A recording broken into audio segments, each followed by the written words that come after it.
Bien, pueden tomar sus lugares, vamos a seguir directo en el libro, en el Evangelio de Pedro. Si quieren abrir sus Biblias en el Evangelio de Pedro.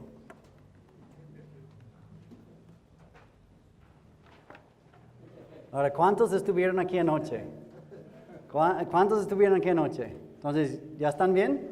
¿Ya lo encontraron? Sí, muy bien.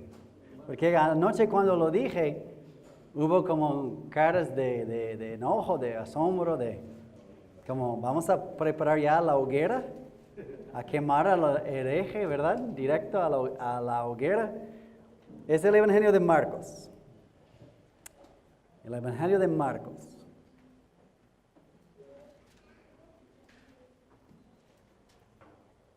Tuvimos en la primera hora una introducción general a los evangelios y vamos a enfocarnos en los evangelios sinópticos.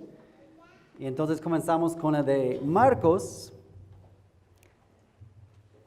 Y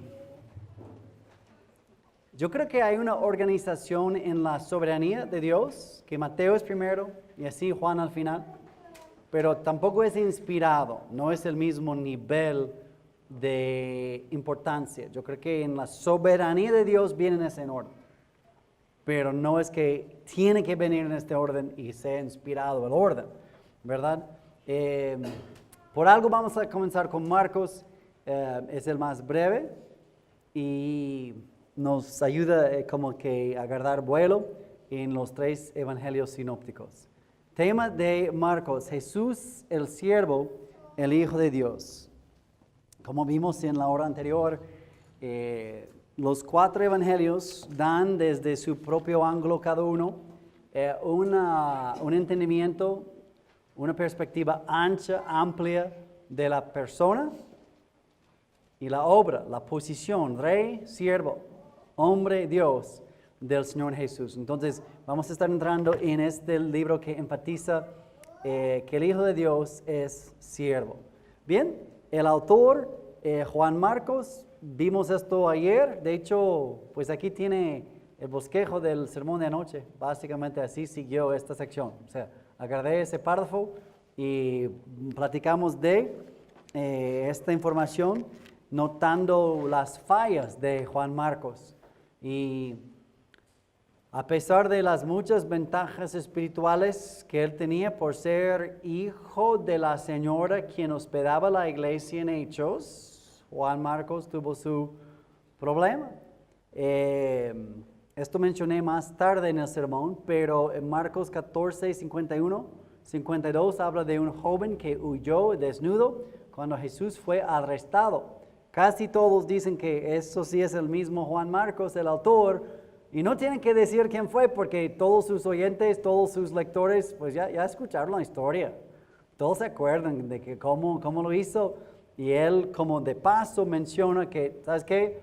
En esta historia que les puse, enfatizando las fallas y los desastres de los discípulos, incluso yo mismo, que es lo más lógico, lo más probable. Y lo que sí sabemos es de su abandono de Pablo y Bernabé en Chipre, en Hechos 13, cuando no siguió con ellos desde Panfilia hacia Galacia, sino que más bien regresó a su mamá, ¿verdad? A Jerusalén y a su mami. No, ya no quería saber nada de misiones, voy con mi mamá y que me calienten las tortillas y que me planche las casa. Ya esto de las misiones ya no me gustó y él deja la obra. Entonces, esto causa separación entre Pablo y Bernabé, muy probablemente causando cierto daño en el testimonio del equipo, según el viaje. Y más tarde Pablo le dice a Timoteo que le traiga consigo para ayudarle, porque le era útil. Y todo eso lo digo así de rapidito porque lo vimos más al detalle anoche. Pedro también menciona la cercanía que tenía con Juan Marcos, llamándole en 1 Pedro 5:13, mi hijo. Y entonces lo que pensamos que desde 2 de Pedro 1:15, lo que leímos ahorita, terminando la hora previa, Pedro dice que él procuraría con toda diligencia dejarles memoria de estas cosas. No se refiere a Primera de Pedro, no se refiere a Segunda de Pedro, se refiere al Evangelio de Pedro, pero dado por medio de Marcos. Y esto no, o sea, alguien necesita más tiempecito para escribir ahí las palabras. Marcos, Juan Marcos, sobrino de Bernabé. El muchacho que huyó, segundo espacio, desnudo. Huyó desnudo. Tercer espacio, abandonó. Fue causa de la división en el cuarto espacio. Quinto espacio, su utilidad o su valor. Pedro lo llama mi hijo. Y ahora el espacio que sigue es, Marcos escribió los recuerdos de, y ahora la palabra que nos falta es Pedro. Básicamente, lo que estoy insistiendo es que el Evangelio de Marcos son los recuerdos de Pedro. Pedro es la fuente apostólica principal. Mucho Pedro, como vimos anoche. Y no Pedro, el héroe campeón, buen líder, que escuchó la enseñanza de hermano Russell y dijo, ya sé hacerlo. No, pues regándole en todo momento, diciendo cosas y hablando tonterías porque tenía que hablar. Y así, solo en Marcos tienes esta información. Entonces, los recuerdos de Pedro. Un patrista, un patriarca de la iglesia, escribe, antes de su muerte, obviamente en 140 después de Cristo, que el anciano Juan decía también lo siguiente sobre Juan Marcos. O sea, es indirecta, es testimonio no bíblico. Pero un líder principal en la iglesia primitiva dice, Juan nos dijo que Marcos, que fue el intérprete de Pedro, puso puntualmente por escrito, aunque no con orden, cuántas cosas recordó Pedro, referentes a los dichos y hechos del Señor, porque ni había oído al Señor ni le había seguido, sino más tarde, como dije, siguió a Pedro, quien daba sus instrucciones según sus necesidades, pero no como quien compone una ordenación de las sentencias del Señor. Y se acuerda, esto es un padre de la iglesia. O sea, así tenemos que entender la frase siguiente. De suerte que en nada faltó Marcos. Bueno, nosotros decimos inspiración, no es cuestión de suerte, señor Papias, pero está expresándolo así de esta forma, poniendo por escrito algunas de estas cosas tal como las recordaba, porque en una sola cosa puso cuidado, en no omitir nada lo que había oído y en no mentir absolutamente en ellas. Ahora, los testimonios de los padres de la iglesia son de cierto valor, obviamente es muy inferior a la palabra en sí, pero es por lo menos un testimonio de que Marcos tenía a Pedro como fuente principal. Y es lo único que nos interesa ahí. De hecho, hay ciertas cosas que contradicen lo que ahora nosotros entendemos del Evangelio de Marcos, pero no importa. Lo que queremos notar es nada más que Marcos escribió los recuerdos principalmente de Pedro. Y es el Evangelio energético, vivaz y directo. Marcos es muy directo, muy corto, muy breve. Casi todas las historias que él cuenta las relata más brevemente. Entonces, un ejemplo, me pidieron predicar en una iglesia que estaba haciendo series sobre las parábolas. Y era la parábola del siervo infiel. Y dije, mira, voy a escoger la versión de Marcos, porque siempre Marcos da la versión más corta. Lo que era una sorpresa es que en esta ocasión Lucas dio la versión más corta y Marcos dio la más larga. Entonces leí Marcos y mejor prediqué el de Lucas porque era más resumido. Pero es la excepción. Si usted está buscando la versión corta, es ahí con Marcos. 16 capítulos y cortos. Lucas 24 capítulos y largos. Marcos, esto sí vimos mucho anoche, enfatiza los errores de Pedro más que los otros y también los pensamientos de Pedro. Los pensamientos de Pedro. Marcos capítulo 9, versículo 6 es lo que vimos anoche, porque Pedro no sabía lo que hablaba, pues estaban espantados. Entonces, como que Pedro estaba diciendo, mira, no sabía qué decir, mira, dije una tontería por las condiciones y solo Marcos revela eso. Ahora, lo que es una gran confirmación de la verdad del Evangelio y los Evangelios es que los autores son honestos. En otros libros religiosos, la meta es glorificar y hacer santos a los líderes. Y no cuentan sus fallas, no cuentan nada mal. Si usted lee Flavio Josefo, el historiador romano, pero de etnia judía, sobre Moisés, vas a pensar que Moisés hizo tantas cosas y hay mucha exageración y muchas fábulas, porque el punto del historiador judío diciendo a los romanos de los orígenes es que Moisés es esa gran persona de la leyenda. Pero cuando lees a Moisés escribiendo sobre Moisés, te cuenta todas sus fallas y defectos. O sea, Moisés te dio la versión honesta y correcta, mientras el de la religión y de la publicidad te da una versión muy pintada, muy arreglada. ¿Me explico? O sea, y en los evangelios no tienes versión pintada y arreglada, tú tienes la verdad. Y esto en todos los evangelios, pero aún más en Marcos, más como transparente, más como confesión, más humilde, más como que, pues así lo hicimos, ¿verdad? Entonces, es una confirmación muy fuerte de la veracidad, la historicidad, la naturaleza histórica de los evangelios. Y tengo que pausar ahí un momentito. Comenté en la hora previa que Juan es muy criticado por ser diferente y los tres similares son muy criticados por ser similares, ¿verdad? Así los que no creen en el Evangelio. Pero un gran apologista del siglo pasado, Lewis, C.S. Lewis, el británico, era experto en mitos y leyendas y cosas de esta forma.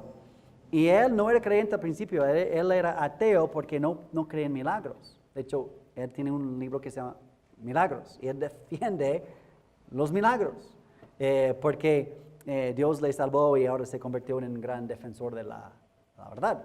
Entonces, Lewis, quien sabe que es una leyenda, que sabe que es una fábula, que sabe que es un mito, defiende los evangelios de una perspectiva histórica. Primero, los evangelios no tienen ninguna característica de leyenda, mito ni fábula. Son escritos como historias.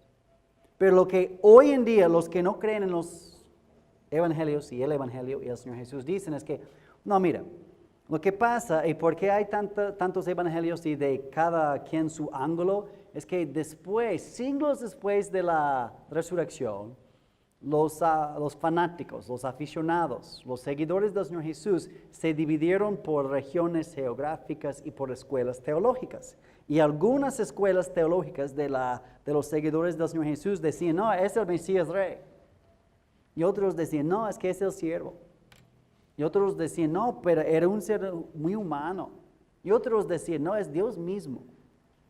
Entonces, con el tiempo, cada escuela teológica sacó su libro llevando agua a su molino, se dice, ¿verdad? O sea, cada quien dice, no, hombre, así fue. Entonces, cada quien está diciendo, no, Jesús así era, no, así era. Entonces, bueno, tenemos estas diferencias, incluso hay contradicciones y todo tipo de cosas, cual no es cierto, ¿verdad? Porque o sea, no es historia, no son testigos oculares, ni saben que, o sea, 4 siglos después, ¿van a poner 4 capítulos consecutivos de las puras palabras de una persona que murió hace 4? No, o sea, Juan 13:17 es puro invento de la imaginación de la escuela juanina, la escuela teológica. O sea, es lo que domina en el mundo teológico que no es creyente. ¿Okay? Entonces, Lewis, que vivió en este mundo y él mismo enseñaba esas cosas sobre los evangelios. Bueno, sabemos que se levantaron escuelas teológicas de los seguidores y cada quien escribió, cada escuela, cada grupo escribió su versión. Él dice, no, espérame, ya que lo pienso más, no tiene ningún sentido, porque escribir libro teológico con el propósito de defender tu doctrina nunca se hace de esta forma, nunca muestras los defectos y las fallas de los originadores. Y vamos a ver peor en el Evangelio de Lucas, es peor en cierto sentido. Y luego, dar historia, si no fuera historia, se levantó la fábula como si fuera historia. Porque ahora dicen, no, es pura fábula por estas escuelas teológicas. Okay. Entonces, el escribir tu fábula como si fuera historia para engañar mejor, nunca jamás existía antes de esta época. Y tampoco después de esta época se repitió hasta el tiempo moderno. Ahora en el tiempo moderno escriben como historias, libros ficticios, libros que no son verdad, pero con mucha precisión y detalles y distancias. Pero esto es muy nuevo, esto es muy recién, esto no hacían durante siglos y siglos y siglos. Pero ustedes ahora quieren decirnos que 300, 600 después de Cristo, 4 grupos hicieron esto de forma distinta y separada, sin ningún precedente histórico y ningún seguidor histórico, otros 1000 años. ¿Sabes qué? No, así no es. Está escrito como si fuera historia, porque es una historia. No es leyenda escrita como historia. Entonces, Lewis, aquel experto en ¿qué? Leyenda, mito y fábula, dice, nadie en esa época jamás, ni en la época del Señor Jesús, ni hasta la época moderna, escribe ficción como si fuera historia de verdad. Entonces, es imposible que sea así. Bien. Perdón, brinqué algo más. ¿Okay? La tradición es que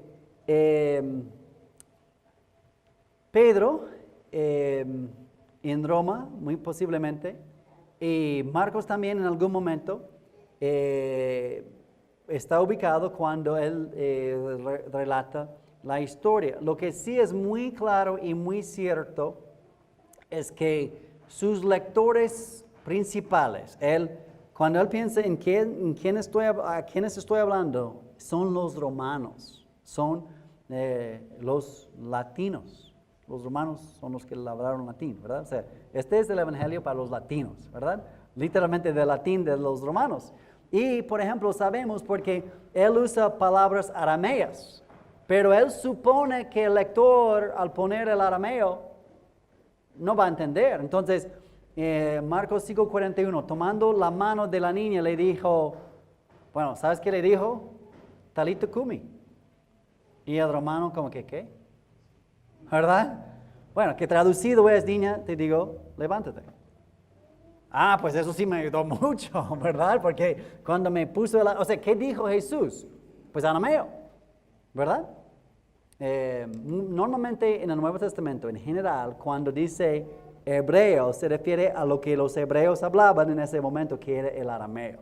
¿Okay? Entonces, Marcos está poniendo el arameo directo, pero como el romano pues no es de esta zona, traduce. También en 15:22 llegaron a un lugar llamado Gólgota. Oye, ¿Gólgota qué es? Que traducido es lugar de la calavera. Ah, por eso el lugar tiene 2 nombres. Gólgota es el arameo, Calvario es el latín. Calavera, Calvario, ahí va el latín, ¿verdad?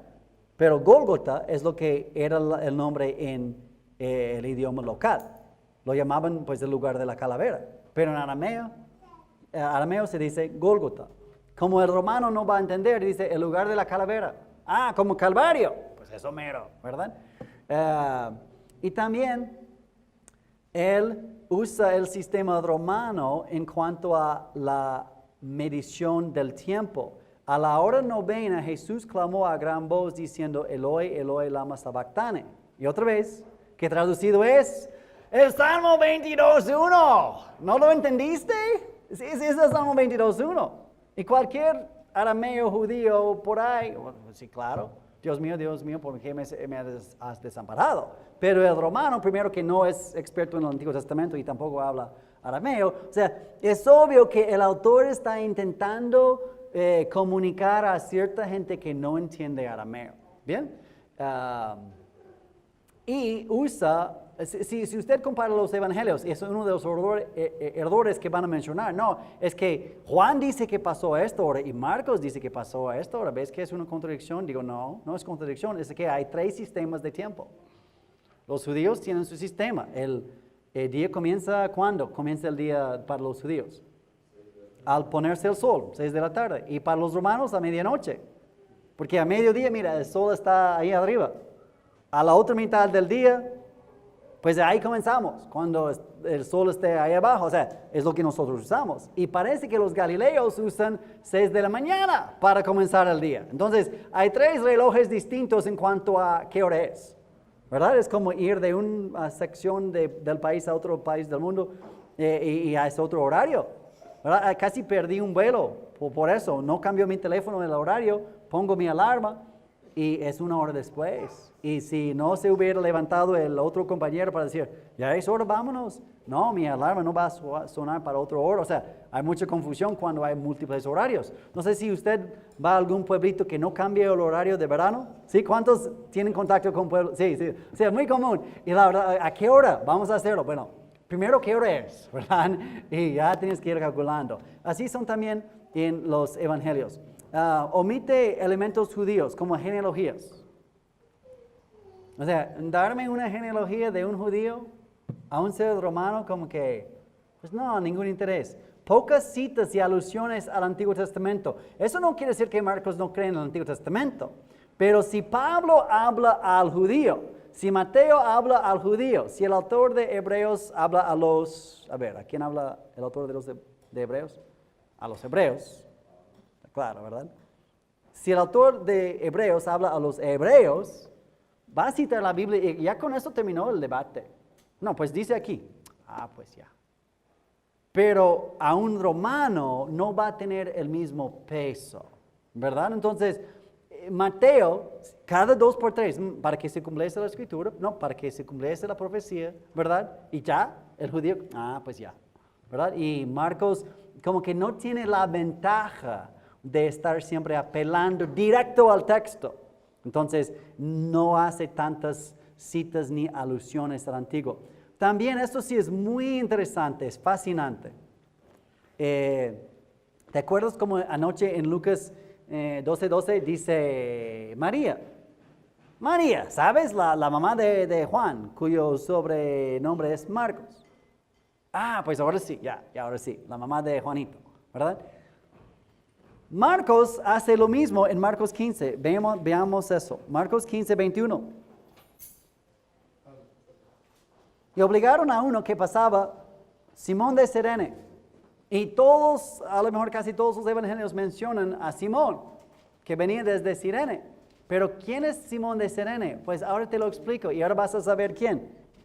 Es el papá de Alejandro y de Rufo. Pues ahora sí, ¿verdad? Ahora sí.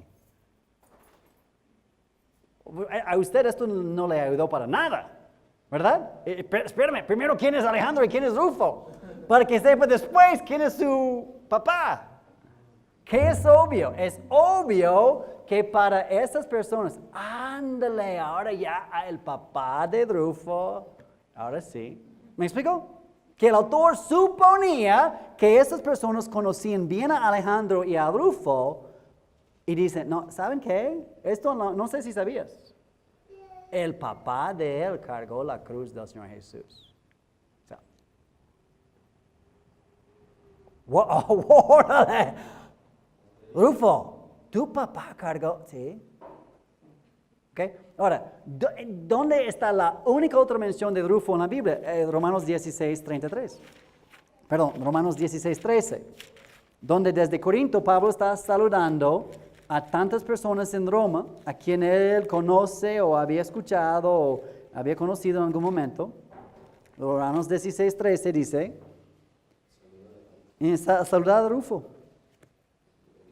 Sí. Okay. ¿En cuál iglesia es miembro Rufo? Iglesia en la ciudad de...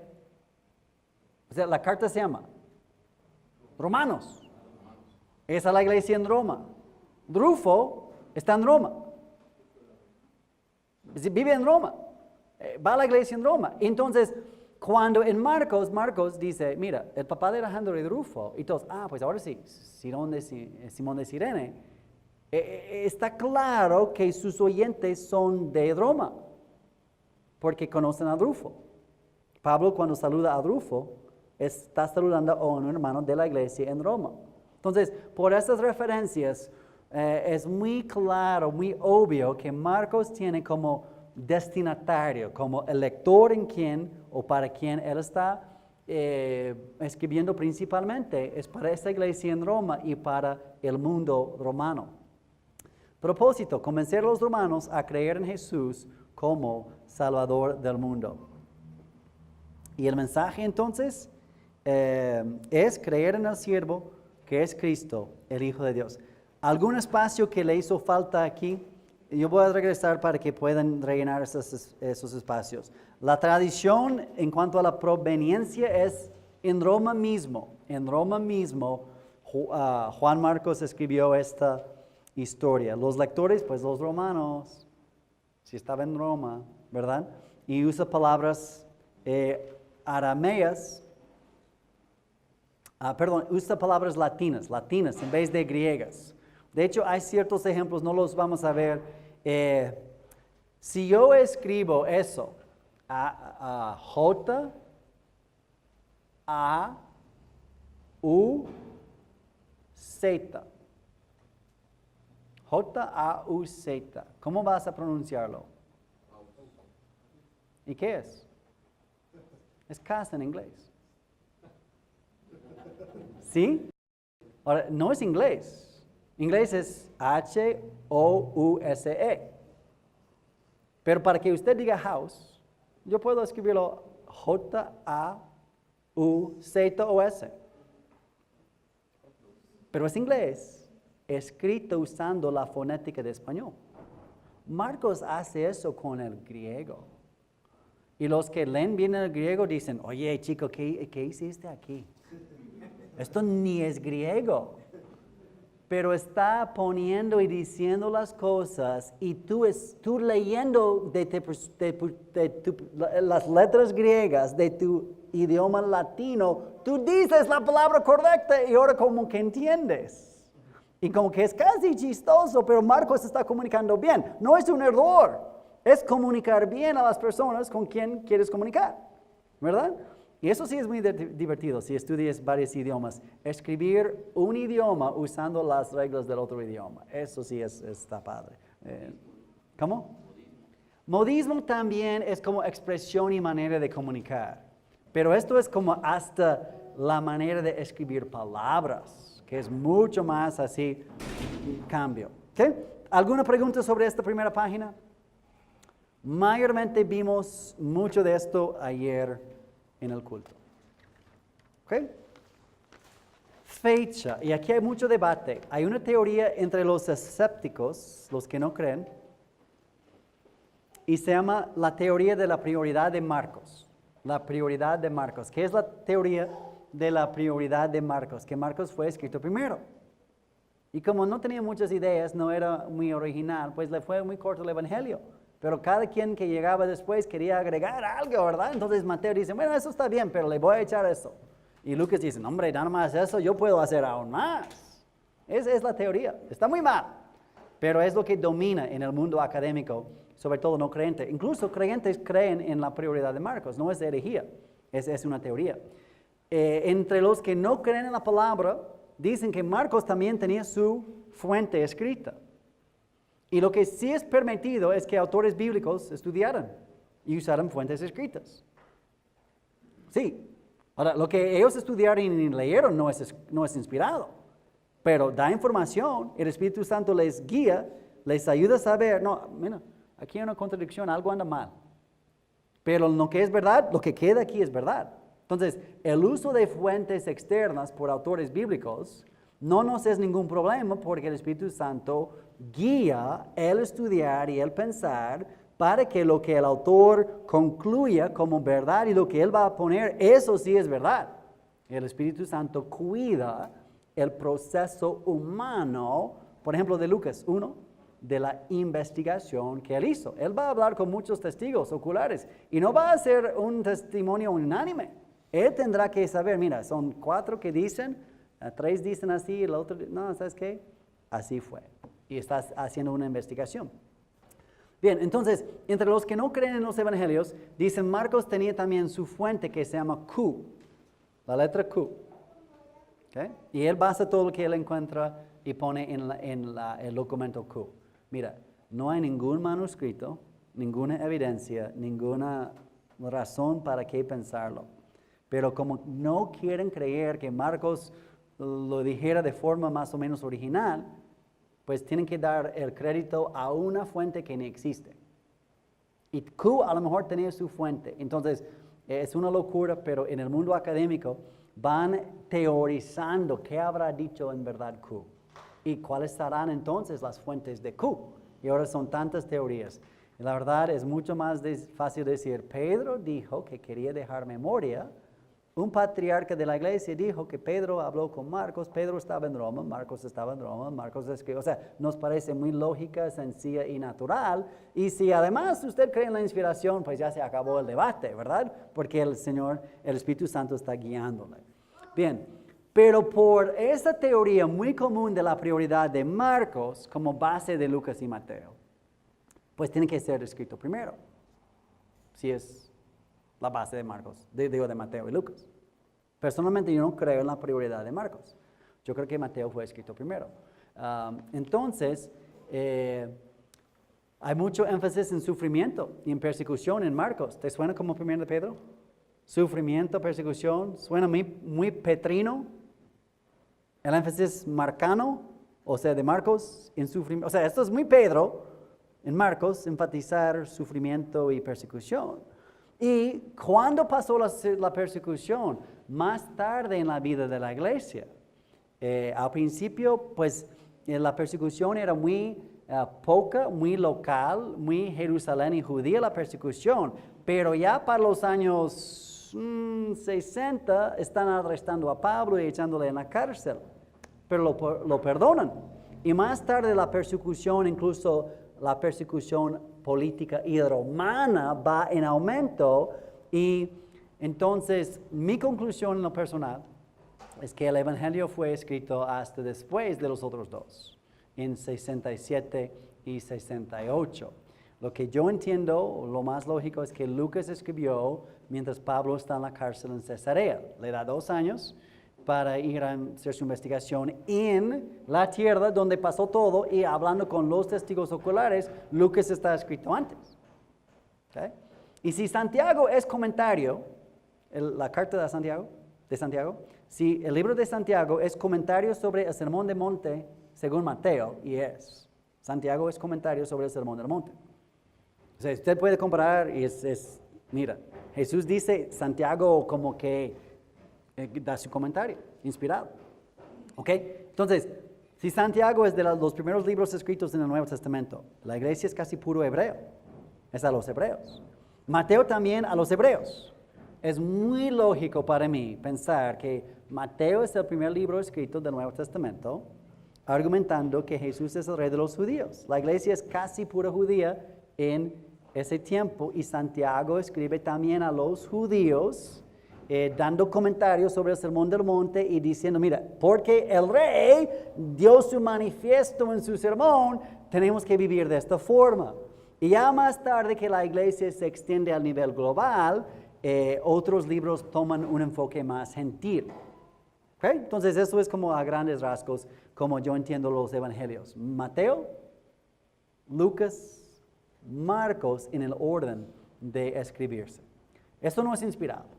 Si usted ve, entiende otra cosa, a lo mejor usted tiene razón, lo más probable. Bien, ahora vamos al texto mismo. Y aquí vamos a ver un bosquejo del libro. ¿Mande? Sí, hermano. Regresando al punto que acaba de concluir, cuando el primer concilio, si no estoy equivocado, ¿no? Cuando Pedro manifiesta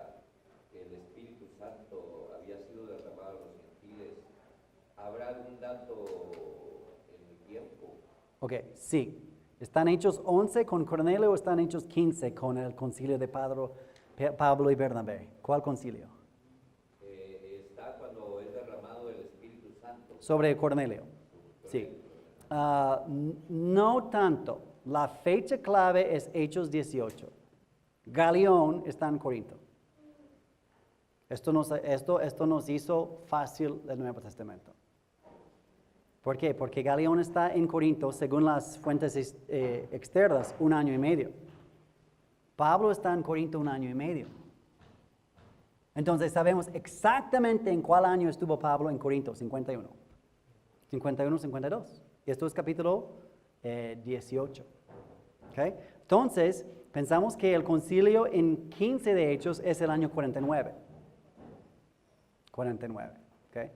Gálatas, a lo mejor está escrita la carta antes de 49, porque si Jacobo y la iglesia en Jerusalén ya está mandando cartas con Pablo y los demás a que la circuncisión no es necesaria observar para los gentiles, pues Gálatas, o sea,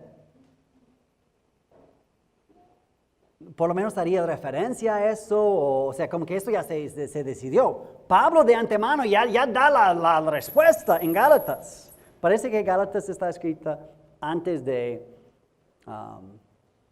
49, Hechos 15. ¿Okay? Hechos 11, que es Cornelio, no tenemos una fecha muy precisa. Tendría que checar. Tenemos como de ahí trazando, por ejemplo, Pablo da su cronología en Gálatas 1 y de ahí entre la fecha clave de Hechos 18, Galión, en Corinto, y la cronología de Pablo en Gálatas 1, sacamos casi todos los datos de las fechas del Nuevo Testamento. Tomando en cuenta también que Lucas dice que era de como 30 años cuando Jesús comenzó a servir. ¿Okay? Y hay otro detalle peor. ¿Quiere un detalle peor, hermano? El que hizo el calendario se equivocó. Sí, la Biblia está bien, el calendario está mal. Porque Herodes murió 4 años antes de Cristo. Sí. Y Jesús nació en el tiempo de Herodes. Jesús nació 4 años antes de Cristo. Estoy seguro. O podría ser 5. Es que nuestro calendario está mal, la Biblia está bien. Jesús nació en el tiempo de Herodes. Pero el que hizo el calendario no, en el año 900, yo creo que por ahí, no tenía toda la información. Entonces se equivocó. Bueno, 4 o 5 años está bien. Haz tú el estudio a ver cuál año pones. O sea, muy complicado. Entonces esas fechas decimos, pero no con la misma certeza en todos los casos. ¿Okay? Muy buena la pregunta, muy buena. ¿Otra duda, pregunta? Bien. ¿Ok? Y vamos a dividir el libro de Marcos, o mejor dicho, creo que el libro de Marcos está dividido naturalmente, no es que yo lo voy a dividir. Creo que Marcos, con intención, describió 3 fases del Mesías secreto, el Mesías secreto. ¿Se acuerda cómo hace un momento dijimos del año de obscuridad, el año desconocido, y luego el año de popularidad? Al principio es el Mesías, pero el Mesías desconocido. Y ya para el capítulo 8 es muy conocido y hay mucha opinión, mucho debate, mucho enojo, mucha polémica sobre el Señor Jesús. Pero Él da, capítulo 1, la predicación del reino y llamando a sus discípulos, y termina esta sección con un milagro en el sábado que produce disputa con los fariseos. La presentación del siervo. En la predicación del siervo ahora hay más discursos, más cosas que Jesús dice. En capítulo 3 Jesús se aleja con sus discípulos. O sea, cada inciso ABC de esta sección comienza con los discípulos y termina con los judíos disputando y no aceptando lo que Jesús está revelando. Entonces en capítulo 6, 1 a 6, tienes la enseñanza otra vez un sábado en la sinagoga y la incredulidad de los judíos. O sea, Marcos está seleccionando su contenido y poniendo, mira, los discípulos, Jesús comienza con los discípulos y vamos conociéndole un poquito y luego, ¿qué resultó? Los judíos lo rechazan. Ok, vamos a comenzar de nuevo. Entonces, Jesús se va con sus discípulos así y luego Él va predicando, capítulos 3, 4, 5 y en 6 terminamos esta segunda fase con... Y luego otra vez sábado, sinagoga, todo normal y como que, esto ya vi, ¿verdad? ¿Y qué hacen los judíos? No, incredulidad y lo rechazan. Ahora, tercera fase. Ahora, no es que Jesús va llamando a sus discípulos, primera fase. No es que Jesús va con los discípulos, segunda fase. Ahora los envía. Eso es Mateo 10. Jesús envía a los discípulos y les da poder y Jesús, mira, la verdad que fácil, por decirlo, ser discípulo del Señor Jesús. Él ya predicó el sermón cuántas veces, en cuántos lugares. Lo que Jesús predicaba se llama Mateo 5, 6 y 7, el sermón del monte, y lo predicaba en todo lugar. Entonces les dice a los discípulos, vayan a predicar ese sermón. ¿Ya lo memorizaste? ¿Ya lo tienes? Ese sermón, vayan a anunciar que el reino se ha acercado y bienaventurados los tales y vosotros, o sea, Jesús les mandó a predicar su sermón, copiar, pegar. O sea, pone el sonido. O sea, es reproducir lo que Jesús les había enseñado, ¿verdad? Y entonces en la tercera fase, ahora los discípulos van y predican el mismo sermón y hacen los mismos milagros. ¿Y cómo termina esta sección? Con disputa de parte de los fariseos, a pesar de un ciego sanado. ¿Okay? Entonces, esta es la primera mitad. Cuando estás conociendo la persona de Jesús, el Hijo de Dios, sorpresa, siervo. Y lo que Marcos está destacando, y sobre todo si la teoría es correcta, que este es el último evangelio sinóptico escrito. Mateo ya escribió, el rey de los judíos, de acuerdo. Lucas ya escribió, el ser humano, el énfasis, ¿verdad? Marcos dice, sí, pero algo muy importante. El Mesías, el rey, vino a servir. Y hay sufrimiento, y hay cruces, y hay persecución, como en esa época ya estaba pasando. Así que lo que ustedes están experimentando, hermanos en Roma, han escuchado de persecuciones por allá, han escuchado de sufrimientos, y ahora está llegando más y peor, y el mismo César está en contra, y van a matar a Pablo, y van a matar a Pedro, y va a haber mucha sangre. ¿Sabes qué? Déjame contarles ahora de otro ángulo sobre la vida del Señor Jesús. En su vida Él enfatizaba el sufrimiento y la persecución. Sí es rey, pero tú que estás en Roma, cuando tú escuchas rey, tú piensas en emperador, y en política, y en poder. Pero el poder de Dios en la primera venida se manifestó en debilidad y en otra forma inesperada. Mi compañero en la UCLA, Mateo Bixby, predicó el libro de Marcos y me dice, mira, lo que yo siempre enfatizaba es que Marcos relata al Mesías que rompe todos tus prejuicios sobre el Mesías que tú no esperabas, porque según esperaban al Mesías. No, yo estoy esperando al Mesías. Llega el Mesías y es el Mesías que tú no esperabas. Sí es el Mesías, pero Pedro mismo dice, tú eres el Cristo, el Hijo de Dios. Y dice, bueno, ahora sí, les digo, voy a la cruz. No, el Mesías no tiene que ver con cruces y sufrimiento. Sí. Entonces, es un Mesías que choca toda tu expectativa. Tú querías ya corona y gloria y poder. Suena como en primera y segunda de Pedro. Eso sí viene, pero después. Lo que viene primero es la cruz. Eso es primero de Pedro. Primero la cruz y después la corona. ¿Sí? Sufrimiento ahora. Vosotros sois participantes en su gloria. Déjame leer nada más primero de Pedro 5:10. Porque resume lo que Pedro dice a sus oyentes. Dice, mas el Dios de toda gracia que nos llamó a su gloria eterna en Jesucristo, Él mismo os perfeccione, afirme y fortalezca, establezca. Amén. ¿Y sabes qué brinqué? después que hayáis padecido un poco de tiempo. Esta parte de 1 Pedro ya no me gustó, ¿verdad? De los sufrimientos.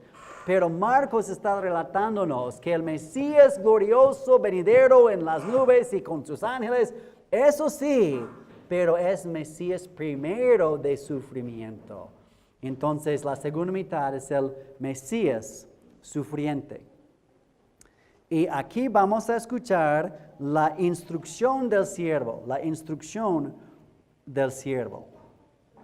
Y otra vez comienza con los discípulos. La revelación de su gloria a sus discípulos en la transfiguración. ¡Qué glorioso! Bien, si alguien quiere ser mi discípulo, tome su cruz cada día y me siga. No, yo también transfigurarme, aunque de pila. ¿Verdad? Dentro de la camiseta, mira, yo soy seguidor de Jesús. Bien, agarra tu cruz. O sea, ver su gloria. Segundo de Pedro 1, testigo de su majestad, ¿se acuerda de eso? Y ahora llevar su cruz, 1 de Pedro. Y otra vez sana a un ciego. Segunda fase de esta segunda mitad, la confrontación del siervo, la revelación de su gloria a la nación guiada por los discípulos. Esto es Marcos 11.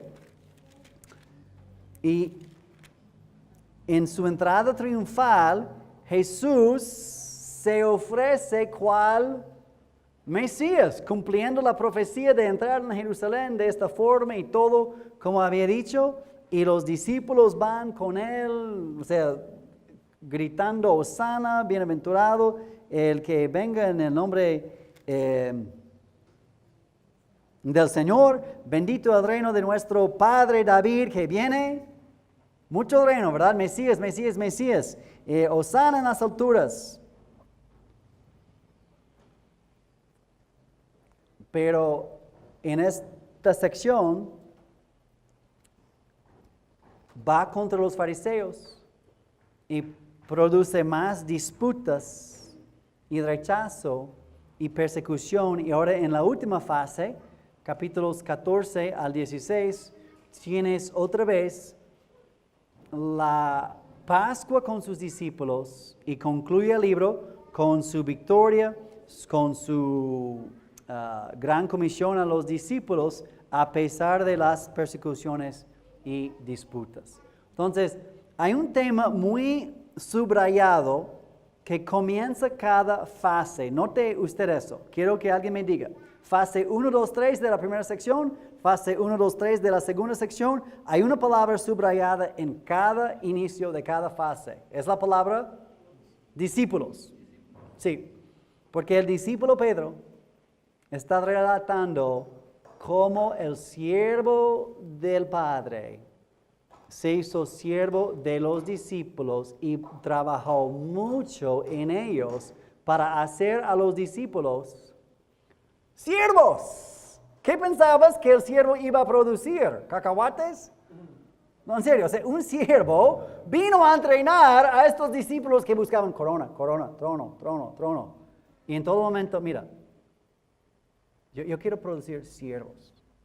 Hermanos, no sé si me dan permiso de pausar para aplicar eso a nosotros. Pero los discípulos hasta hoy en día están buscando coronas y tronas y pocos están buscando cruces. Es nuestra tendencia humana, queremos ya mandar y gritar y bueno, ya el pastor ya está, pero hay otros lugares y estoy buscando mi puesto. Jesús está buscando a siervos. Y si nosotros queremos honrarle a nuestro Mesías, es seguir sus pisadas. Eso suena muy petrino, ¿verdad? O sea, nos ha dado ejemplo para que sigamos sus pisadas. Lo dice 2 veces en 1 de Pedro. Bueno, por tiempo no lo vamos a leer. Ahora, ahí está como el bosquejo de Marcos, pero de otra forma. Y en esta ocasión, fase 1, 2, 3 viene al revés. Lo que antes, en el flujo del texto, esto es fase 1, fase 2 y fase 3. ¿Sí? Pero ahora lo estructuramos de otra forma a propósito, porque lo que quiero mostrar es la similitud entre primera mitad, segunda mitad, lo que comienza y lo que termina. Segundo paso, penúltimo paso. Tercer paso hacia el final. Porque esto es muy hebreo, muy común, muy normal, y se llama un quiasmo. La palabra quiasmo viene del alfabeto griego. Hay una letra que se llama chi, es la X. ¿Okay? La X es chi, o chi, a veces lo dirán así. Entonces, una X, un chi, es una estructura que comienza aquí y va así, A, B, C, y termina C, B, A. Si usted entrega un proyecto a la maestra con este bosquejo, te va a hacer no, así, A, B, C, A, B, C. ¿Verdad? Así lo hacemos nosotros. Los hebreos dan boleto de ida y regreso. Y lo que viene en medio es el destino. A, B, C, C, B, A. Y si no son iguales, porque si es A, B, C, C, B, A, son 6. Si es A, B, B, A, son 4, vienen en pares. Si no son pares, hay un quinto que es A, B, C, D, C, B, A. Y lo que es aquí en el centro es más o menos el destino y el punto. ¿Okay? Entonces, discípulos disputa. Discípulos disputa. Discípulos incredulidad. Pues algo similar aquí. La sanación de un ciego y los discípulos. Discípulos y la sanación de un ciego. O sea, yo creo que Marcos no se sentó una tarde que tenía tiempo para escribir el Evangelio así con velocidad. Eso viene muy estructurado, mucha destreza, mucha inteligencia, componiendo ese libro con un flujo que nosotros no vemos porque no somos hebreos. No esperábamos el quiasmo ni sabíamos que era uno. ¿Okay? Pero le digo que usted puede encontrar esto de A, B, B, A en toda la Biblia. Es la forma más común que el hebreo se expresa. Sí, y si entendiéramos eso mejor, sería bueno. Podríamos darles muchos ejemplos, ahorita no. ¿Okay? Vamos a ver unos al rato y les va a gustar ya el quiasmo, ¿verdad? Bien, pero lo que también podemos notar es que tenemos aquí en la primera mitad del quiasmo, en la primera mitad del libro. Tenemos la identidad del siervo. Básicamente tiene su persona. ¿Y alguien sabrá qué viene en la segunda mitad? Porque no va a haber paletas si tú dices nada más Jesús. ¿Se acuerda? Ahora tienes que decir la persona y obra. Okay. Cuando preguntas quién, la respuesta es la persona. Cuando preguntas qué hizo, ahí está la obra. Y el Evangelio es Jesús. Pero el Evangelio es quién es Él. Si tú tienes a un Jesús que no es Dios, tú no tienes el Evangelio. Tú tienes doctrina falsa. Tú estás creyendo en un solo hombre normal, común para salvar. Él no puede salvar a nadie. Un Jesús que no es Dios no puede salvar a nadie. Es Dios quien salva. Y solo Dios salva. El Salvador tiene que ser Dios. Y tiene que ser, o sea, si te equivocas de su persona, estás mal y no tienes al Salvador bíblico. Tanta es la importancia de la doctrina de la persona de Jesús. Pero también la doctrina de su obra. ¿Qué hizo? Si tú dices, ¿quién me da dos grupos que niegan algo de la persona del Señor Jesús? Los testigos de Jehová y los mormones y muchos otros, ¿verdad? Se equivocan en cuanto a quién es Jesús. Pues no tienen el Evangelio. Porque no tienen a Jesús. Tienen a otro falsificado que no es de la Biblia. Hay un solo Jesús y se encuentra aquí. Y cualquier otro que hablen de Él no es el de la Biblia. Es un falso. Esto está muy en serio. Ahora, ¿la Iglesia Católica reconoce la deidad del Señor Jesús? Sí, oficialmente sí. ¿Reconoce su humanidad? Sí. Reconoce, o sea, en cuanto a su persona, vamos a decir que van más o menos bien. ¿Es suficiente su obra? No. No, su obra te ayudó porque te quitó el pecado original. Si bautizas al bebé, es la doctrina católica, si bautizas al bebé, se quita el pecado original. De aquí en adelante, como que limpiaron tus pecados, échale ganas porque te falta. Y tienes que tener la confesión, o sea, los sacramentos. Y tienes que usar los medios de la gracia que la católica te ofrece. Básicamente la obra del Señor Jesús sí te ayudó un tantito, pero no basta. Hermanos, esto tampoco es el Evangelio. Estar bien con la persona, pero estar equivocado con la obra no es el Evangelio. Por eso, hermanos, ya no hay paletas para adultos. Con Jesús ya no basta. ¿Me explico? Con Jesús, bien, si entiende su persona y su obra. Y hermanos, hasta cierto nivel, usted no tiene que ser teólogo para ser salvo. Y eso sí entiendo. Pero usted necesita saber quién es Jesús y qué hizo. Porque es muy fácil hacerles a personas orar en ignorancia total. Y serán salvos si ni entienden quién es Jesús ni quién hizo. No es el Evangelio. No sé qué le hizo usted hacer a esa persona. Pero comprometerse y confiar en el único Salvador, Hijo de Dios glorioso, y descansar en su obra como completa y suficiente para mí, es la respuesta que Dios pide para que seamos salvos y que su obra se acredite a nuestra cuenta. Entonces, la identidad del siervo. Y cual buen maestro, el Señor Jesús les pone un examen. ¿Listos para el examen? Siempre me preguntan si va a haber examen, ¿verdad? En estas clases. Ahorita hablamos de si lo ponemos o no ponemos, ¿verdad? ¿Cómo? ¿Sí? Bueno. Podríamos hacer un examen teológico y hacerlo del sistema federal y hablar de la imputación de créditos de personas externas para salvar a los que no merecen. Así podríamos hacerlo, ¿verdad? Continuemos. El examen. Primer semestre, primer año, de hecho es 1 año y medio, son casi 2 años y medio. ¿Quién es Jesús? El examen final de la primera clase es ¿quién soy yo? ¿Se acuerdan? Vamos en Marcos capítulo 8. Y no por casualidad está a la mitad del libro. Son 16 capítulos. A la mitad del libro, Jesús en 22 a 26 está en Bethsaida. ¿Sabe alguien más o menos dónde está Bethsaida? Ahí pegadito con Jerusalén. ¿Okay? ¿Y a dónde les lleva en 27?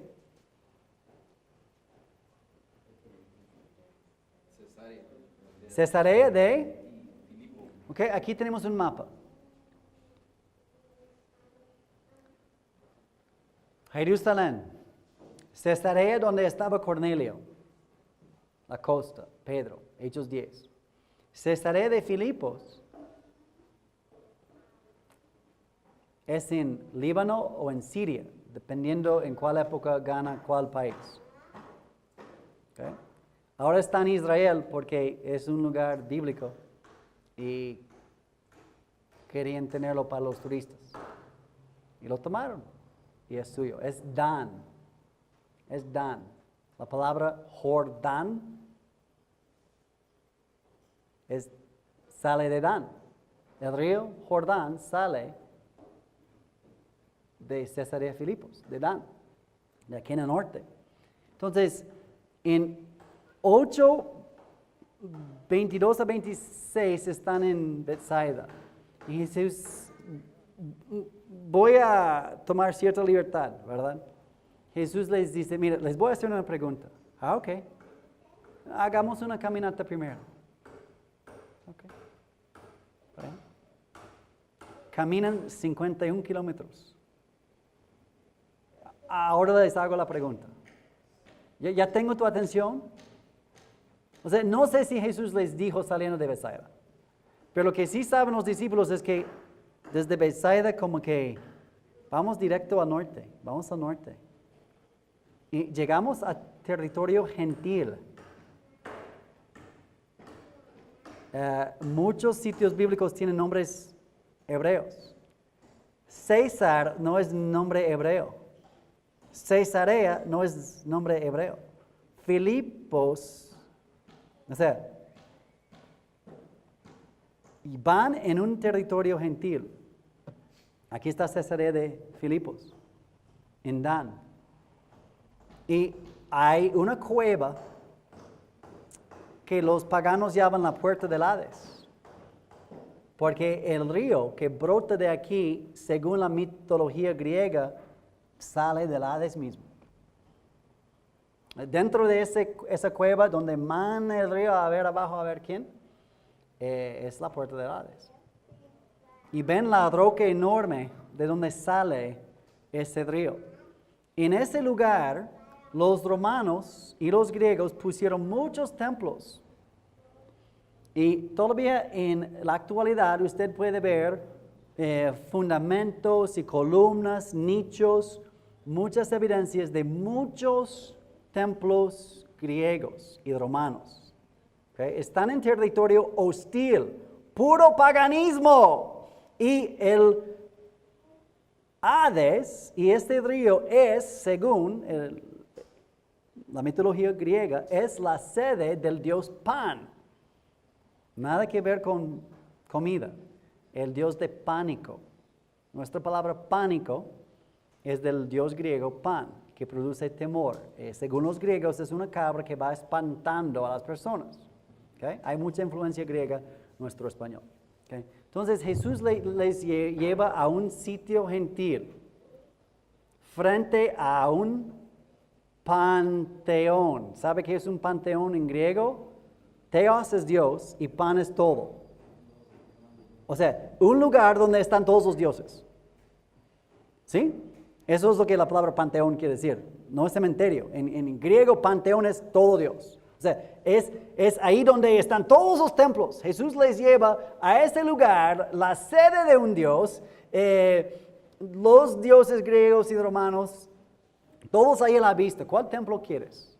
Y están en territorio gentil. Jesús casi jamás pisó territorio gentil. O sea, los discípulos saben que algo bien diferente está pasando. Y llega, o sea, nos llevó 51 kilómetros o más. Y ahora dice, bueno, ya llegamos. Y con este trasfondo les dice, a ver, ¿y quiénes dicen que soy yo?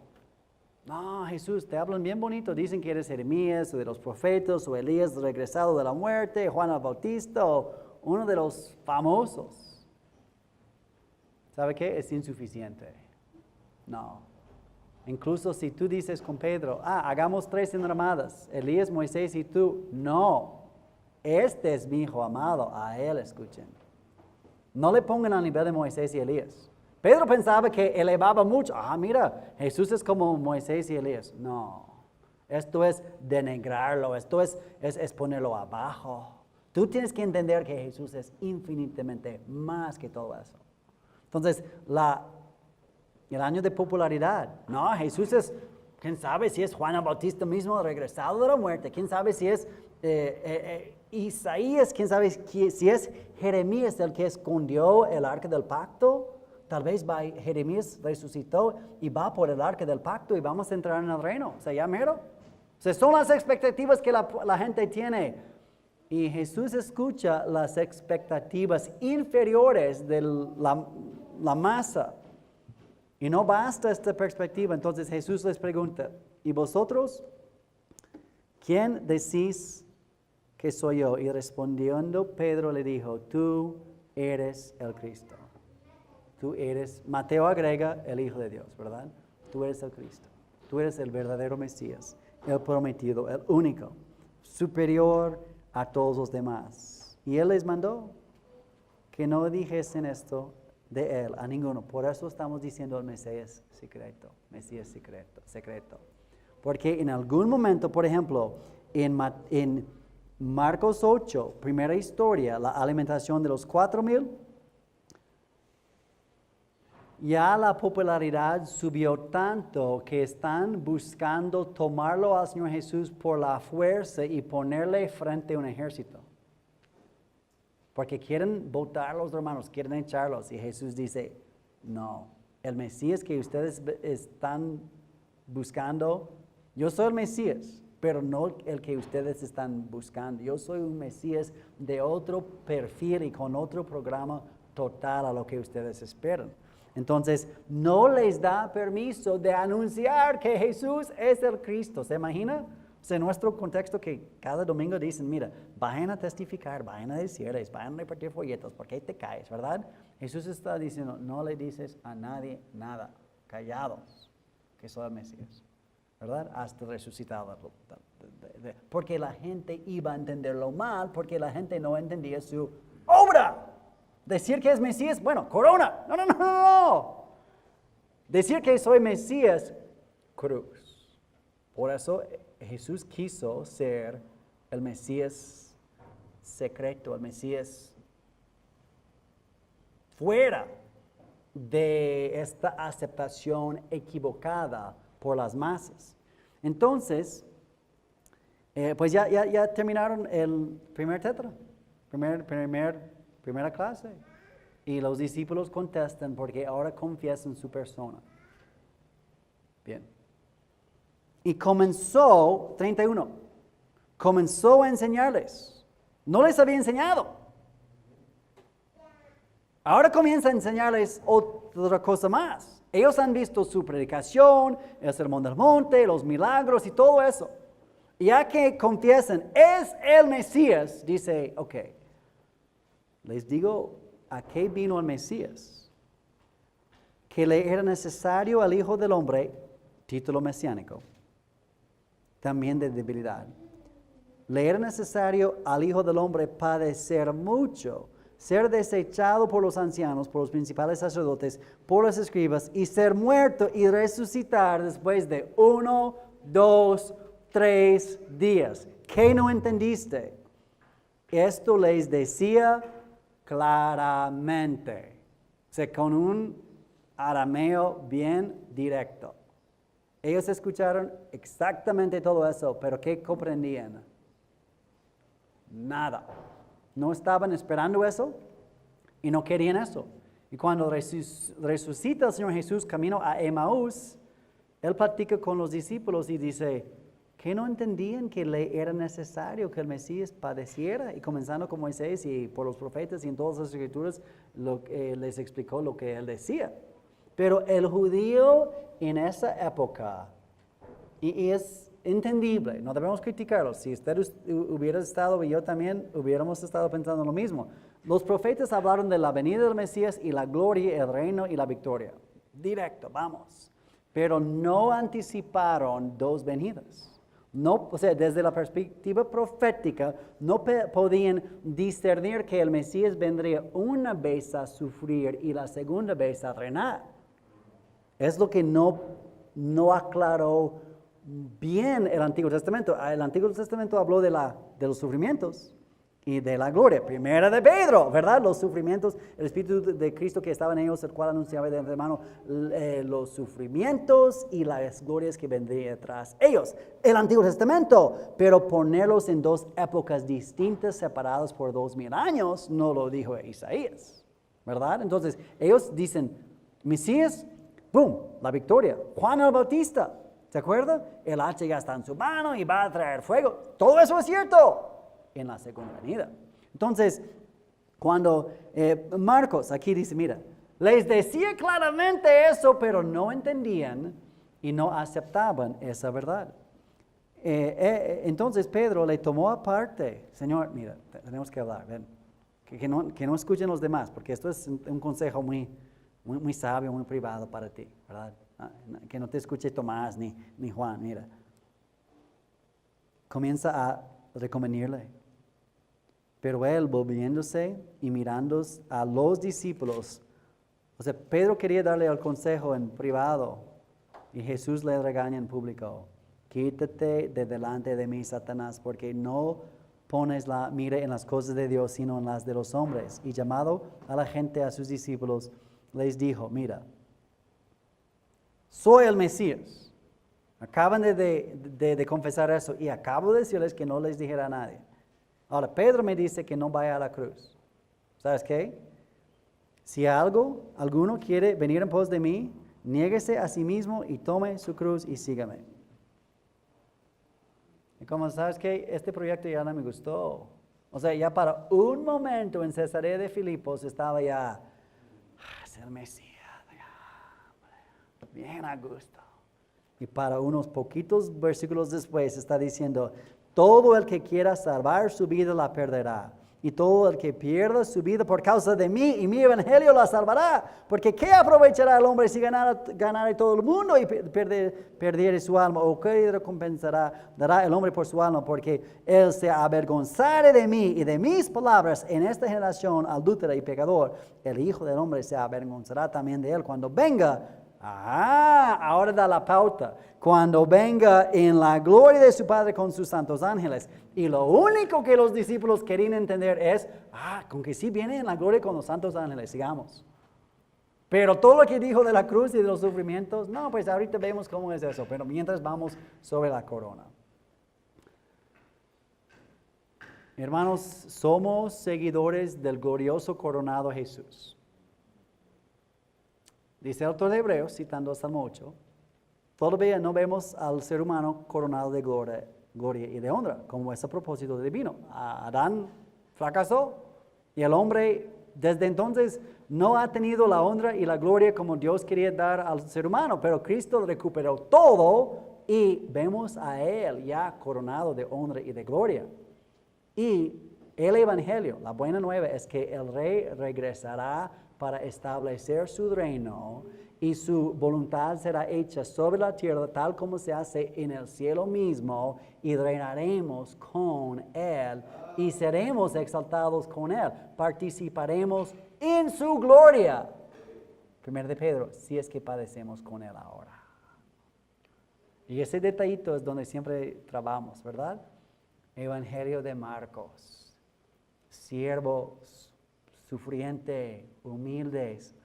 Así lo hizo Jesús y así enseñó a sus discípulos. Hay mucho más que podríamos comentar sobre Cesarea de Filipos. Vamos a seguirle por el tiempo. Entonces, hermanos, vamos a anotar eso. Yo creo que eso ya es la tabla en la página siguiente. Pero básicamente puede usted dividir todo el Evangelio de Marcos en dos partes. Primera mitad, 1 a 8, su persona. Segunda mitad, 8 a 16, su... Primera mitad, 1 a 8. ¿Quién es Jesús? Su persona. 8 a 16, su obra, ¿qué vino a hacer? Y el Mesías que vino a reinar, vino primero a servir y dar su vida. Es totalmente fuera de lo que el judío esperaba. No entendían la necesidad de los sufrimientos del Mesías. Ellos entendían nada más la gloria y la exaltación, pero no entendían la humillación necesaria del Mesías. ¿Ok? Entonces aquí tenemos, esto ya viene en la tabla que tienen, en la pantalla ahorita ven, que son las 6 fases. ¿Se acuerdan?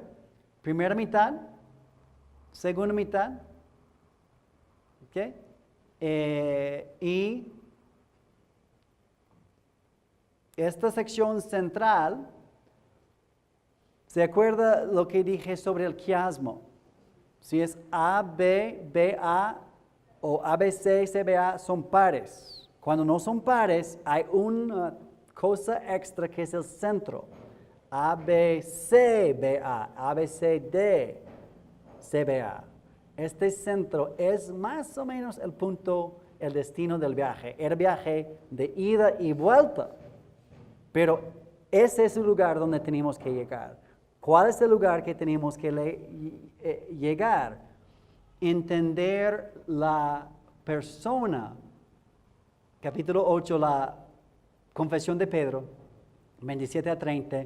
Y luego para entender su obra y enlazar lo que es mi entendimiento de su persona y obra. Es el punto del Evangelio de Marcos. Noten también cómo la estructura es muy clara. O sea, lo que quiero sugerir es que los autores de la Biblia piensan, organizan su contenido y estructuran sus escritos de forma lógica, ¿ok? Y ordenada. Primera sección es Galilea. Segunda sección, la predicación cerca del mar de Galilea, muy cerca, o sea, más limitado, no en toda Galilea, sino cerca ahí el lago de Genesaret o el mar de Galilea, como usted quiera llamarlo. Y luego la oposición al siervo en Nazaret. Y básicamente después de esas secciones, esas regiones geográficas, mayormente Galilea, les lleva a Cesarea de Filipos. Viaje largo, jamás han ido, o sea, no sé, ¿cuántos kilómetros camina usted cuando tiene que salir de pura caminata? En un día, ¿cuántos avienta usted?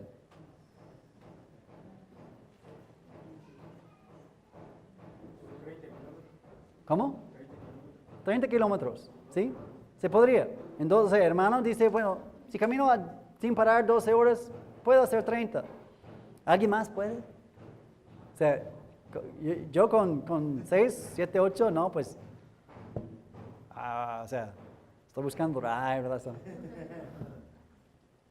mínimo 2 días. Si caminaron 2 días, lo más probable 3, 4 días de viaje para llegar. O sea, era muy obvio que Jesús les llevó a este sitio y era como que algo diferente está pasando. Y luego la segunda mitad de Marcos no está ahí afuera con las masas, las multitudes. El enfoque es más en los discípulos. Porque si ni ellos entendieron el sufrimiento, los de afuera, no menos, ¿verdad? Entonces, se divide el libro de Marcos en 2 regiones geográficas, Galilea, Judea, con Cesarea de Filipos como el eje, el centro. Y en Judea, en Jerusalén, pero en Judea en general, 8 a 10, pero 11 en adelante, específicamente en Jerusalén. Y otra cosa que vimos ahorita con los cuadros del papel es el tiempo del Evangelio. Y básicamente toda esa primera sección abarca 2 años y medio, pongamos 3 años, ¿verdad? Mientras después de la confesión de Pedro quedan 6 meses, y en estos 6 meses Jesús está enseñándoles ahora ya no su persona, ya entienden, ya confesaron, ahora está enseñándoles su obra y va repitiendo vez tras vez tras vez, voy a Jerusalén, voy a la cruz, seré entregado, les decía claramente, y lo repite, y no. Y entonces 6 meses entre capítulos 8 a 10 y 8 días, desde el domingo hasta el otro domingo, básicamente capítulos 11 al 16. ¿Okay? ¿Alguna pregunta, observación, comentario ahí sobre eso?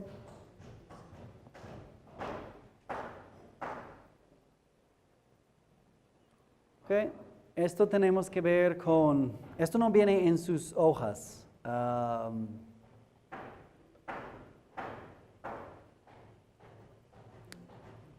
Pero estamos ya en la segunda sección, segunda mitad, el Mesías sufriente, primera fase.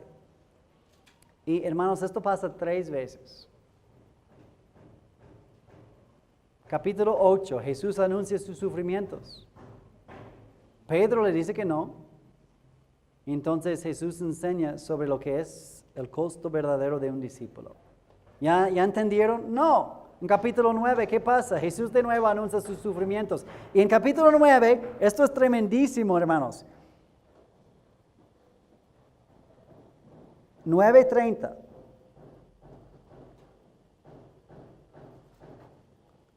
Caminaron por Galilea, pero van desapercibidos, van escondidos. Él no quería que nadie supiera, porque si saben qué van a hacer, van a llegar toda la multitud y van a pedir milagros. Y no, vamos, vamos para adelante. Y en el camino está diciendo, mira, el Hijo del Hombre, estoy en 9:31, el Hijo del Hombre será entregado en manos de los hombres y le matarán, pero después de muerto resucitará el tercer día. no entendían esta palabra, tenían miedo de preguntarle. O sea, normalmente cuando no entendían se acercaban, oye Jesús, esto del sembrador, o sea, ¿qué? Y dice, mira, Jerusalén, cruz, tumba, 3 días, resurrección. Y dicen, ¿qué quiere decir? ¿Sabe? ¿Le preguntas? No. Ya ni quieren saber. Sino que cuando llegó a Capernaum, eso es Galilea. Dice, oye, en el camino, cuando yo estaba hablando de la cruz y todo eso, ¿de qué hablaban ustedes? ¿Sabe usted de qué hablaban ellos mientras él hablaba de ir a Jerusalén a morir? ¿De qué están hablando los discípulos? ¿Quién es el mayor? Sí, o sea, el siervo está explicando su obra, voy a la cruz a morir y no entienden, en vez de aclarar y entender y aprender, no, están peleando entre sí, ¿quién será el mayor entre ellos? Tremendísimo. Entonces Jesús, versículos 33, 35 en adelante, les enseña de nuevo sobre el costo verdadero de ser un discípulo. Porque cuando les enseñó en 8 no les entró. Ahora sí, ¿verdad? ¡No! Capítulo 10, de nuevo. 32 en adelante, Él anuncia su muerte. Si usted lee 33 y 34 y parece que, no, acabo de leer eso. Jesús va insistiendo durante todos los 6 meses.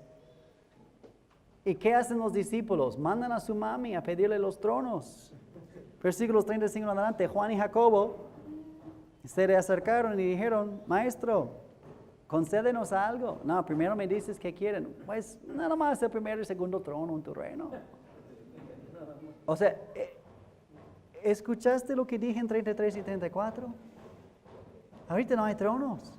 Si tú quieres el primero y segundo lugar, está bien, te lo doy, pero tú no entiendes lo que estás pidiendo. Hermanos, que el Señor nos ayude a entender que estamos siguiendo las pisadas del Señor Jesús. Vino y vendrá de nuevo. Su primera venida era de servicio y sufrimiento. Y vendrá la segunda vez a reinar. Pero lo que nos llama a nosotros a hacer ahora es sufrir.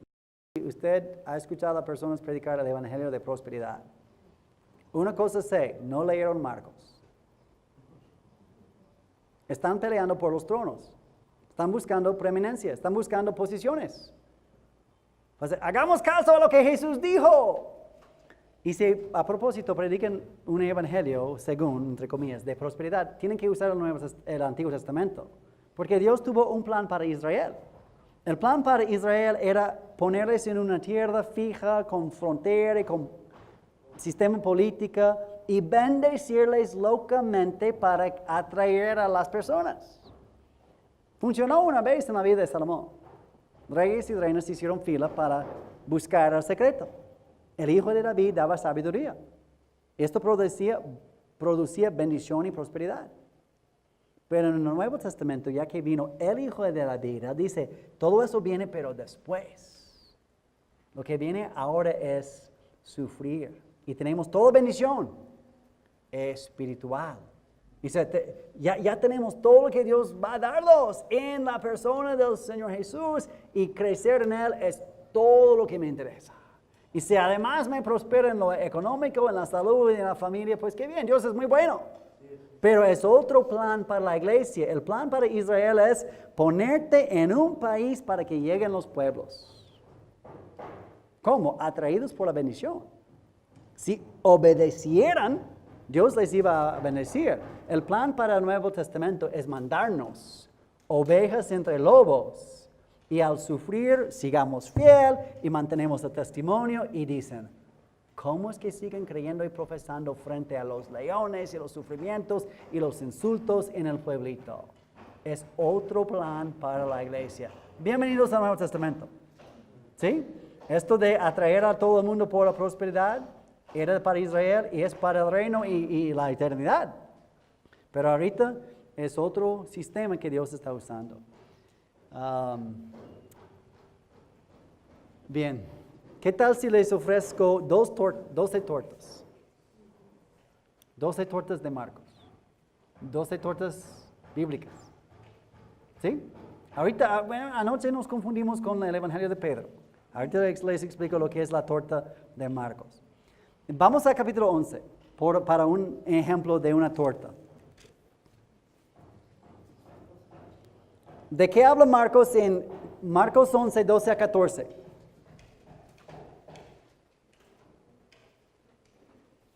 Marcos 11, versículos 12 a 14, ¿de qué habla?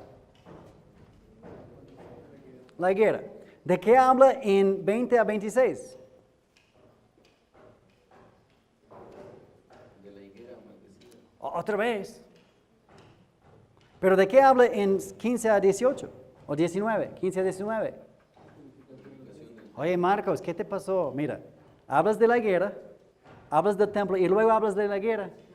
Mira, si vas a contarnos una historia, por favor, cuéntanos de la higuera y deja la higuera y cuéntanos del templo. Tú no entiendes nada. O sea, les estoy dando una torta. Les estoy dando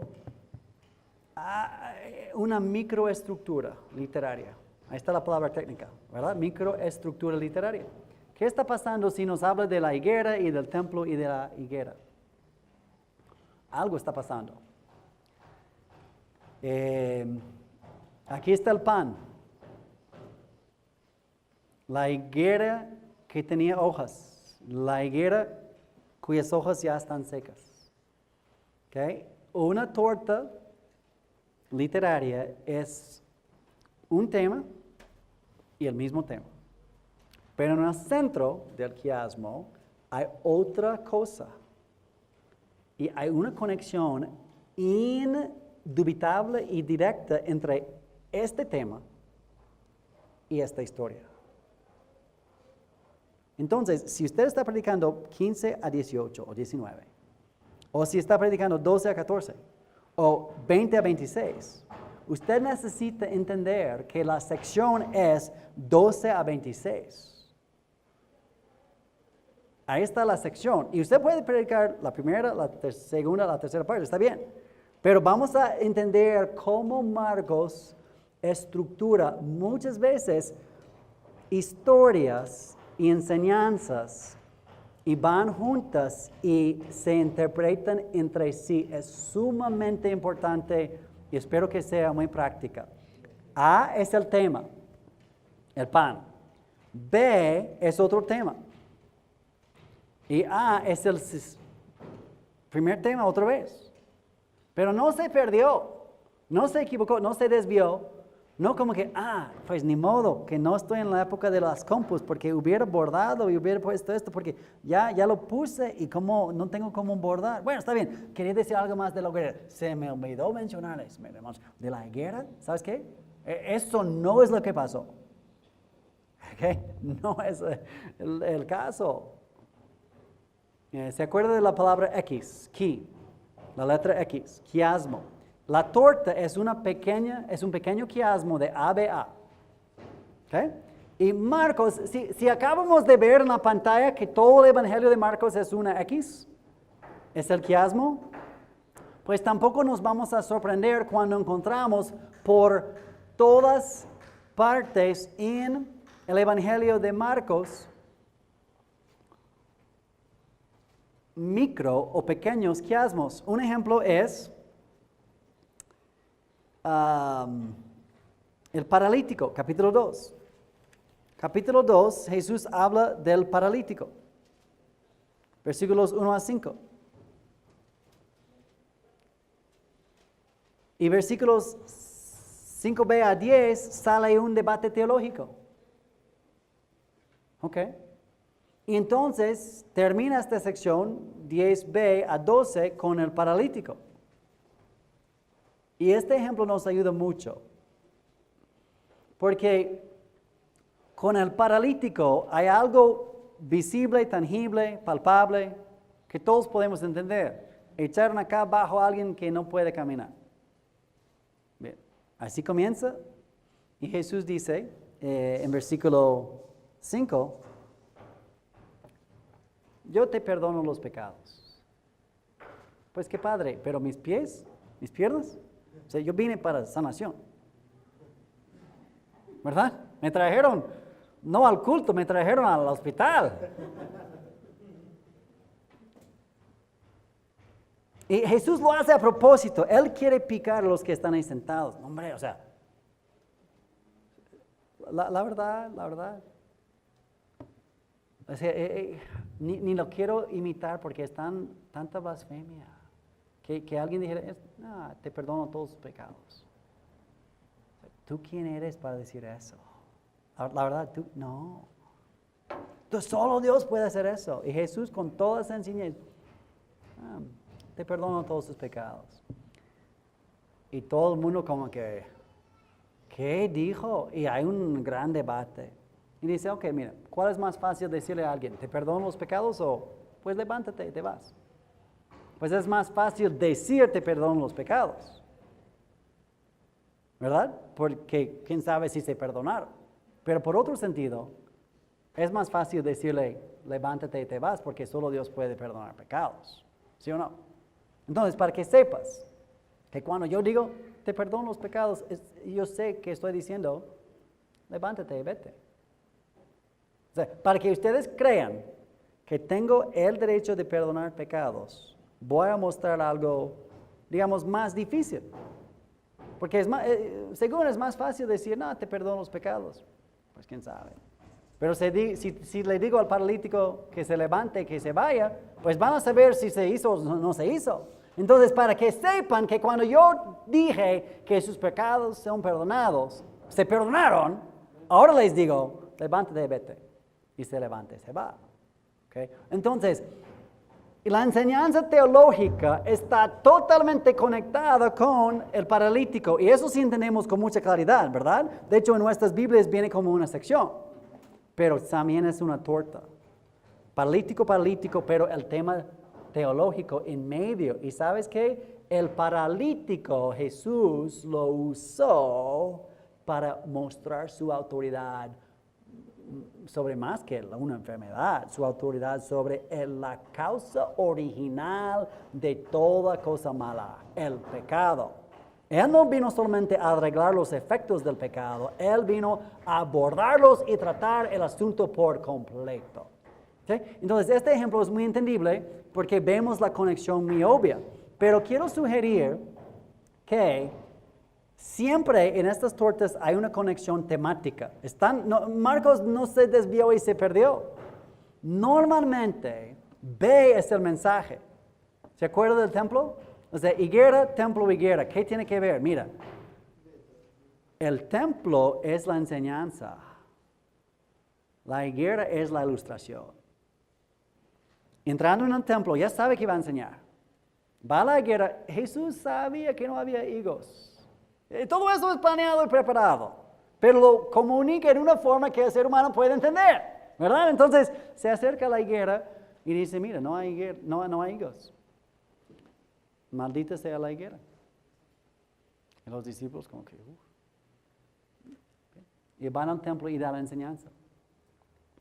Y cuando salen del templo, pasan por la higuera y Pedro dice, mira, Señor, fíjate, la higuera que me dijiste hoy entrando ya se secó. Sorprendido, ¿verdad? Sí, ¿escuchaste lo que dije en el templo? O sea, maldecir la higuera y que se secó para la tarde. Ahora, ¿qué dije en el templo sobre la destrucción que vendría? Presten atención. O sea, la sequía, la maldición de la higuera es para que los discípulos estén pendientes y prestando atención, porque entre estas dos cosas Marcos puso la purificación del templo y todo eso, y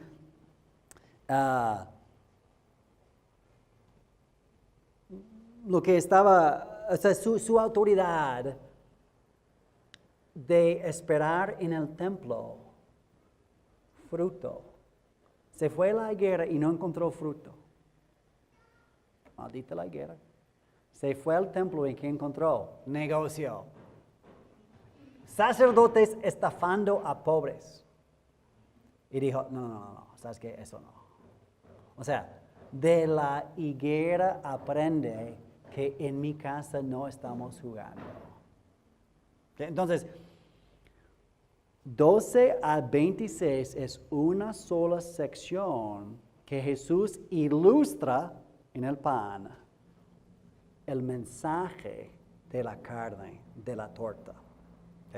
Y entender eso, hermanos, la verdad, es mucha ayuda en Marcos. Esto es muy Marcos. Y casi siempre incluso tiene palillo.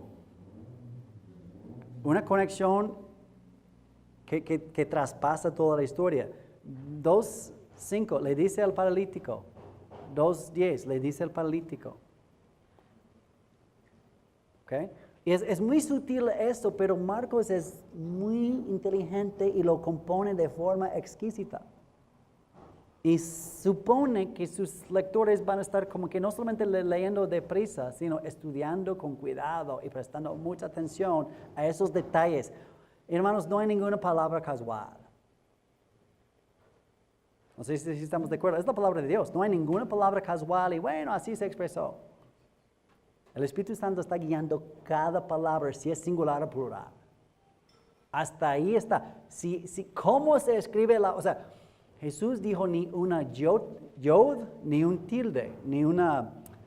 Bueno, son partes. La yod es la letra más pequeña del hebreo y el tilde es lo que distingue la D entre la R. Aquí está la R hebrea. Aquí está la D hebrea. Y eso es el tilde. La más mínima diferencia entre dos letras. Muy similares, casi idénticas. Si está recto el ángulo o si es una curva. La única diferencia. Ni la letra más pequeña, ni la mínima diferencia entre letras. O sea, así es la precisión de la palabra de Dios. No hay nada de casualidad. Entonces, vamos a ver unos ejemplos. La mano seca en 3, controversia sobre el sábado en 3 y la mano seca. Y todo eso ya tienen, porque no sería posible escribir todo eso, ¿verdad? Entonces, esto ya tienen todo en el cuaderno. Le dice al hombre en el palillo. Otra torta, su familia le rechaza. Tema 1, su familia la rechaza. La carne, el centro del quiasmo, los líderes le rechazan. Entonces, en la primera mitad su familia fue, segunda mitad su madre fue. Entonces está todo eso conectado. En capítulo 5, la hija de Jairo. Y luego viene la señora con el flujo de sangre. ¿Cuántos años tenía la niña? 12 años. ¿De cuánto tiempo había padecido la señora del flujo de sangre?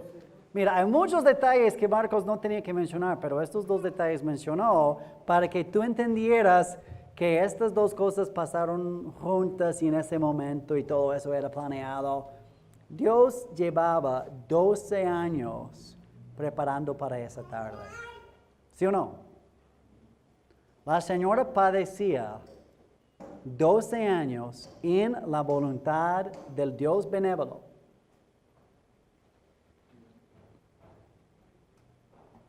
$12 años padeciendo la señora, preguntando, gastando en médicos inútiles, para que en una sola tarde la gloria de Dios se manifestara de forma singular. Y esa señora que casi seguro está en el cielo, no lamenta ahora los 12 años. En el 11º estaba ya muy molesta y desesperada. Sí, claro. Pero ahora está muy contenta y agradecida que el Señor le usó. ¿Sí o no? ¿Usted cree eso o no cree? Que ahora la señora está bien conforme. No, gloria a Dios. Incluso, salí en la Biblia, mira. Perfecto. Pero en el 11º año, no es lo que estaba pensando, ¿verdad? Creamos en Dios, creamos en Dios. Capítulo 6, Él envía a los 12 y luego muere Juan. A veces el palillo se esconde por la traducción. Aquí Marcos jugó con una palabra griega y no se ve muy obvio, pero sí hay un palillo, una conexión muy clara entre eso. Y ahí tiene usted muchos otros ejemplos. ¿Ven? Todo eso aquí, no lo vamos a leer. Les pongo aquí por si en algún momento está predicando una de estas secciones. Lo mínimo que le pido es que se dé cuenta de cuál es la sección en que Marcos compuso esas historias. Porque si queremos predicar lo que Marcos puso, lo que es la palabra de Dios, tenemos que comprenderlo en su contexto. Y el contexto inmediato es esa ilustración de esta verdad. Si usted está predicando la ilustración, está bien, pero entiende la conexión con la verdad. Si usted está predicando la verdad, bien, pero o puede predicarlo todo, pero yo creo que podría ser una gran ayuda en compartir con más certeza y precisión la enseñanza que Marcos está diciéndonos en eso. Entonces, hermanos, si el Dios de gloria se hizo siervo, nosotros también debemos servir a otros. Servir al siervo siempre va a requerir un sacrificio. El siervo de todos era el más exaltado, o sea, cualquier otra historia, persona bíblica es una sombra del Señor Jesús.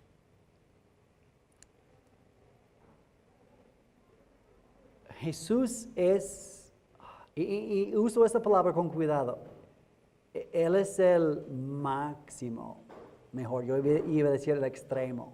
Jesús es el máximo, el supremo, el perfecto, el ideal. Antiguo Testamento, jueces, sacerdotes, reyes, profetas, videntes, patriarcas, siervos, creyentes, así, soldados, guerreros. Bien. Jesús es el verdadero guerrero. ¿Ha leído el Apocalipsis 19? Él pelea solo contra los ejércitos todos del mundo y él gana él solo. Él es el guerrero. No es Sansón, ¿verdad? No es, no es Jefté. Él es el juez. Él es el rey. Él es el sacerdote. O sea, todo lo demás. Siervos exaltados al trono. Ah, qué bonita historia. José, David, Daniel, Esther, Mardoqueo. Ah, ¡Jesús!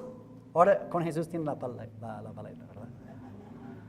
Sí, entonces, hermanos, ahora estamos hablando del, o por decirlo así, de el siervo, como es su título.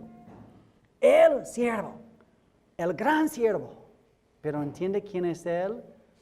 El que por toda la eternidad era delicia del Padre. Siempre en todo momento el gozo del Padre. El Padre se complacía en convivir con su Hijo y con el Espíritu y se gloriaba en disfrutar de una voluntad unánime y perfecta y benévola y bonita y musicalidad y el Hijo reverenciando y amando y sometiéndose voluntariamente al Padre y el Espíritu glorificando a los dos y un amor interno, personal y perfecto por la eternidad. Y Jesús todavía está ahí, a la diestra del Padre. Pero lo que es diferente ahora es que es un ser humano, porque se humilló y se hizo siervo del Padre, siervo de los discípulos, siervo de los pecadores. Y ahora Él es el gran siervo que se humilló y se bajó. Y ahora pues también está exaltado a lo máximo y le ha dado nombre sobre todo nombre para que en su nombre esté glorificado también el Padre. Él se humilló para servir, nosotros también debemos humillarnos para servir. Si nosotros servimos con Él, también participaremos en su exaltación. Suena muy petrina, ¿verdad? Es el Evangelio de Pedro, hermanos, es el Evangelio de Pedro. Hoy en la mañana, y no lo digo para alabar al hermano, lo digo para dar un ejemplo. ¿Sabe quién era de las primeras personas que estaba aquí en el templo? El pastor. ¿Y qué hacía?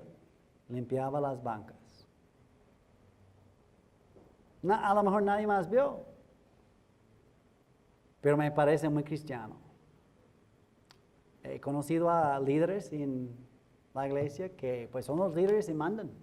Vayan y hagan.